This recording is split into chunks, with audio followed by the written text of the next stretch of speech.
G'day campers, Justin the Wayward Aussie. I'm here at 230 head office. We're having a look at the Kabari 2.0. What's different between a 2.0 to the 1.0? First thing you're going to notice is there is somewhere to attach a boot bag to. So boot bags attached on the front there.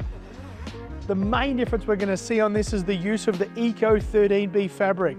So this is a fully recycled PET bottle, which gives us a more waterproof, more abrasive resistant, stronger fabric. Still got the legendary LST on the inside though. All of our zippers are anti-rattle.